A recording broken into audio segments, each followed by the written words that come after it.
મારું નામ ખુશ્બુ તોફિકભાઈ બાબી છે। હું 6ઠા ધોરણમાં ભણું છું અને મારી સ્કૂલનું નામ SNK કંસાગરા સ્કૂલ છે। આ આખી ઘટના 2 મહિનાથી હાલે છે પણ સ્કૂલે કોઈ એક્શન નથી લીધો। 11th સ્ટેન્ડર્ડના છોકરાઓ એમને બુલી કરે છે અને અમારી ઉપર રોજ રોપ જમાવે છે, જેમ ભાવે અમારા મા બાપને કહે છે। અને આજે 2 વાર, કાલે પણ એ લોકો એમને માર્યા હતા અને આજે પણ એ લોકો એમને માર્યા છે। પૂરી હાલત આખી ખરાબ થઈ ગઈ છે, માથું એવું દુખે। સ્કૂલ વાળાઓએ 5મી વાર કમ્પ્લેન કરી તો કોઈ એક્શન લેવાતું નથી, એટલે હવે અમે પોલીસ કમ્પ્લેન કરવા આવ્યા છીએ।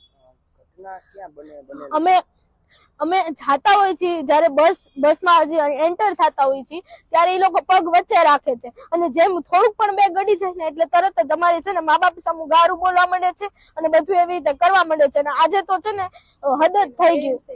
અમે એ લોકોને 2 વાર વોર્નિંગ દીધી, 5 વાર કમ્પ્લેન કરી કે પ્લીઝ તમે અમારી હરી રેવા દો, પણ એ લોકો ના માન્યા। અને આજે તો છે ને એના પપ્પાને બધા આવ્યા હતા, મારા પપ્પાને બધા, તો એની સામુ એ લોકો અમને મારી, એના પેરેન્ટ્સે અમને જ માર્યા, અમને ત્રણેયને।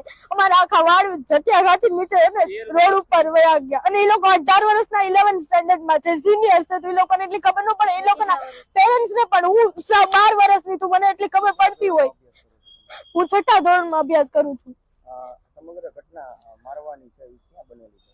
ઈ કિરણનગરમાં બનેલી છે। તમારી માંગ